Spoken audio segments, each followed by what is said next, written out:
जलसीमियम simper वायरेंस। ये एक फूलदार बेल है।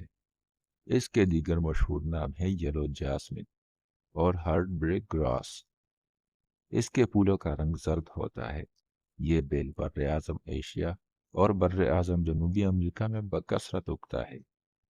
जलसीमियम के जहरीले असरात फौरी ज़ाहिर होते हैं। मशहूर जासूसी कहानियों शर्लॉक होम्स के मुसन्निफ sir Arthur Conan Doyle physician भी थे। उन्होंने जलसीमियम की खुसूसियात मालूम करने के लिए खुद पर इसकी आजमाइश की थी, जिसका तफसीली हाल 1879 में ब्रिटिश मेडिकल जर्नल को एक खत में भी भेजा। आर्थर डुएल को जलसीमियम की आजमाइश के दौरान इन तकालीफ का सामना करना पड़ा: शदीद सरदर्द, डिप्रेशन और इसहाल। होम्योपैथी में जलसेनियम को डॉक्टर मेटकॉफ लाए थे। उन्होंने 1853 में इसकी आजमाइश की थी। जलसीनियम का मदर टिंचर जलसीनियम पौधे के ताज़ा जड़ से तैयार किया जाता है। अगर इस दवा के इंसानी जिस्म पर असरात की बात की जाए तो ये आसाबी निज़ाम पर बहुत ज़्यादा असरअंदाज होती है। आसाबी निज़ाम की कमज़ोरी बढ़ते बढ़ते फालिज का बाइस बन जाती है। दिमाग भी सुस्त हो जाता है और सीखने समझने में देर लगाता है। कुन जहर, ये लफ्ज़ जलसीमियम के मरीज के लिए बेहद मुनासिब है। हाथ पाँव लरसते हैं, जुबान बाहर निकाले तो जुबान भी लरसती है। इस लर्जे पर काबू पाना उसे बहुत मुश्किल मालूम होता है। हर लम्हा गुनूदगी चाहिए रहती है। मामूली मेहनत से थकावट गलबा हासिल कर लेती है। एक और ख़ास बात यह है कि प्यास नहीं लगती। शाम 4 बजे का वक्त अहम है। 4 बजे बुखार शुरू होता है। जलसीमियम के मरीज हमें टाइफाइड, पुराने सर दर्द, फालिज, मेनिंजाइटिस, गर्मियों के नज़ला ज़ुकाम, मलेरिया और दीगर ऐसी बीमारियों में बकसरत मिलते हैं जो आसाबी निज़ाम को तबाह कर देते हैं। इस दवा की मरकज़ी अलामत है आसाबी कमज़ोरी, लरज़ा, गुनूदगी और प्यास ना लगना। हम आपको बता चुके हैं कि जलसीमियम का आसाबी निज़ाम पर बहुत ही गहरा असर है, तो यह दवा जहन पर बहुत ज़्यादा असरात रखती है। तो इसलिए आपको इस दवा की जहनी अलामात बखूबी जहन नशीन कर लेने चाहिए। नर्वस, हर दम नर्वस, किसी तकरीब में, बाजार में, स्कूल, कॉलेज, हत्ता के घर में भी नर्वस। कुन जहन, चीज़ों को समझने में देर लगाता है और देर से चीज़ें सीखता है। गुनूदगी का गलबा, सुस्ती और थकावट, आज़ा उसकी मर्जी के बगैर काम करते हैं और उसके काबू में नहीं आते। जल्द दबाव का शिकार, अंडर प्रेशर, मसलन बच्चा क्लास में अपना सबक दोहराने से खौफजदा रहता है। नौकर बॉस के सामने प्रेजेंटेशन नहीं दे सकता। सोचता है कि शादी ब्याह में जाए कि ना जाए। हर वक्त लेट हो जाने का डर, डर कि उसका ट्रेन या जहाज वगैरह छूट जाएंगे। अहम मौके पर नर्वस हो जाता है, जैसा कि अपनी शादी पर, इंटरव्यू वाले दिन वगैरह वगैरह। ऐसे मौके पर उसे इस हाल लग जाते हैं। जलसीमियम की सर की अलामत बहुत अहम है। सर हर वक्त भारी रहता है, पपोटे भी भारी होते हैं, जिसकी वजह से आंखें खुली नहीं रख पाता। इस वजह से आसपास के लोग समझते हैं कि गुनूदगी में है। गर्मियों में सर दर्द, लू लगने से बीमार हो जाता है। खुलकर पेशाब करने से सर दर्द में कमी आती है। सर दर्द की वजह से नज़र का चले जाना, ये अलामत काली बाइक्रोम में भी है, लेकिन काली बाइक्रोम सुस्त दवा नहीं है।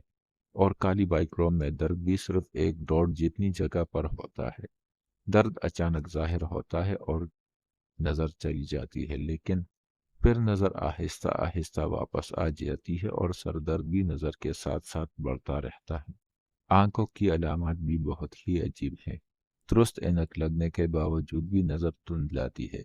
ऐसे मरीज को आसाबी ताकत की बहाली के लिए जलसीमियम इस्तेमाल करवाई जाए तो ये मसला हल हो जाता है। सर दर्द की वजह से वक्ती अंधापन, पपोटो के मसल्स का फालिज या पपोटो के मसल्स का बारीपन, कमजोरी की वजह से आंखें खुली नहीं रख पाता। गर्मियों के मौसम का हाथ जुकाम, जिसके साथ हल्का बुखार और शदीद सर दर्द हो, इसके साथ सुस्ती और थकावट का गलबा भी हो, जबकि प्यास बिल्कुल ना लगे।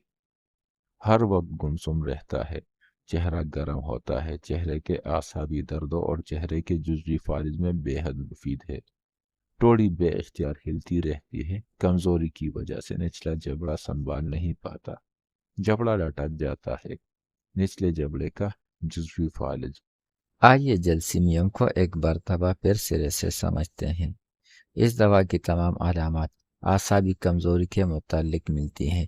اس کمزوری کی وجہ سے ہاتھ جب اٹھائے تو ہاتھ کانپنے لگے، چلنے کی کوشش کی جائے تو ٹانگیں کانپنے لگے، جب زبان باہر نکالے تو زبان بھی کانپے، آنکھ کے کمزوری کی وجہ سے زیادہ دیر تک کلی رکھنا مشکل ہوتا ہے، دماغ کند، سن اور نشے کی حالت میں معلوم ہوتا ہے، مریض کچھ سوچ نہیں سکتا، غرض یہ کہ سر سے پاؤں تک کمزوری، ڈھیلا پن، ناتوانی، سستی، فالجی سی کیفیت چھائی ہوئی ہوتی ہے اور مریض حرکت کرنا پسند نہیں کرتا، بالکل برائیونیا کی طرح۔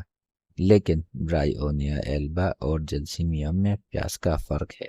جلسیمیم میں پیاس غائب ہوتی ہے اور برائیونیا کا مریض لمبے وقفے سے زیادہ مقدار میں پانی پیتا ہے۔ کمزوری کی یہ تصویر جس بیماری میں بھی ملے جلسیمیم دینا چاہیے۔ عموماً انفلوئنزا، ٹائیفائیڈ، تیز درجے کے بخار، بچوں کے بخار، ایسے افراد جو مشتنی کے عادی ہوں، ان میں یہ کیفیت ملتی ہے۔ اس قدر کمزوری کا لازمی نتیجہ فالج ہے، اور یہ دوا تقریباً ہر قسم کے فالج میں، خصوصاً بچوں کے فالج میں کام آتی ہے۔ یکدم جذبات پیدا ہونے سے چونکہ اعصاب پر برا اثر پڑتا ہے، لہٰذا جذبات سے اس حال لگ جاتے ہیں، مثلا کسی دوست کے ملنے کے انتظار میں، گاڑی کے انتظار میں، لڑائی جھگڑے سے، کسی خوفناک واقعے کے پیش آ جانے پر دست، اور اس حال کا آنا، عصبی لرزہ یعنی بغیر سردی لگنے کے جسم کا لرزنا، ڈر کہ اگر حرکت نہ کرے تو دل بند ہو جائے گا، پیاس بالکل نہیں لگتی، بچوں کا مسلسل بخار، تو اس دوا کی مرکزی علامت یوں بنتی ہے: اعصابی کمزوری، کانپنا، فالج، غنودگی اور پیاس کا نہ ہونا۔ جلسیمیم کی مددگار دوائیں یاد رکھیں، ان میں سے سر فہرست ہے بپٹیشیا۔ ایپیکاک بھی جلسیمیم کی ایک بہت ہی اچھی اور عمدہ مددگار ہے۔ ارجنٹم نائٹریکم اور جلسیمیم، ان دونوں دواؤں کو ساتھ ساتھ ضرور پڑھیں، آپ کو بہت ہی دلچسپ لگے گا جب آپ ان دونوں دواؤں کا مطالعہ ایک ساتھ کریں گے۔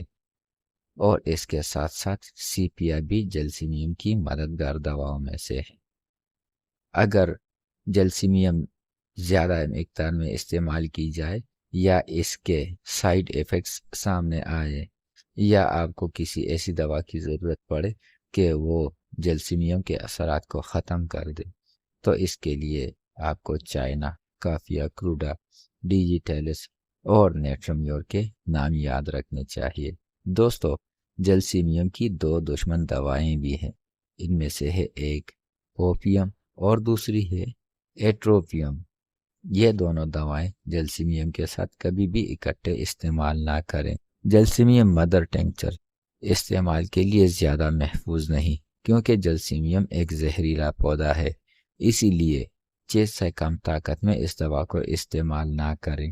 6 سے لے کر 30 طاقت تک، بلکہ 200 طاقت تک اس دوا کا استعمال بہت زیادہ عام ہے، اور اونچی طاقتوں جیسا کہ 1000، 10,000 اور 1,00,000 طاقتوں میں بھی اس دوا کو بہت زیادہ استعمال کیا جا سکتا ہے۔ 6 طاقت سے اوپر کی تمام طاقتیں محفوظ ہیں، لیکن اگر مدر ٹنکچر استعمال کرنا ہو تو اس کے لیے ڈاکٹر سے مشورہ لازمی ہے۔